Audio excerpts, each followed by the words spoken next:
তুরস্ক কেন দিন দিন এত শক্তিশালী হতে চাচ্ছে?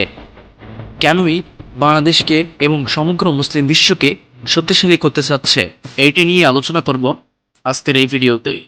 বর্তমানে তুরস্কের উন্নতি মানে সমগ্র মুসলিম বিশ্বের উন্নতি, কারণ তারাই একমাত্র দেশ যারা সমগ্র সব দিক দিয়ে সকল মুসলিমদের থেকে এগিয়ে।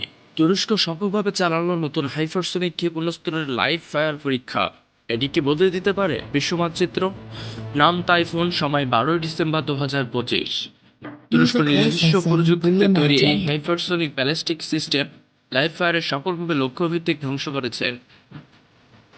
টেস্ট রিপোর্ট বলছে ক্ষেপণাস্ত্রটি নির্ধারিত লক্ষ্যবস্তুতে আঘাত করেছে। এটি নির্দেশ করে সিস্টেম পরীক্ষামূলক ধাপ থেকে অপারেশনাল পর্যায়ে এগোচ্ছে। হাইপারসোনিক মানে উচ্চ গতিতে মাক 5 বা তার বেশি, যা প্রতিরক্ষাকে কঠিন করে তোলে। টাইফুন যদি কার্যকর থাকে তবে এটি তুরস্ককে দ্রুত লক্ষ্যমুখী ও স্ট্রাইক সক্ষমতা দেবে। এই সফল Music টেস্ট আন্তর্জাতিক licensing সামরিক reimagined. সমীকরণের প্রভাব ফেলতে পারে।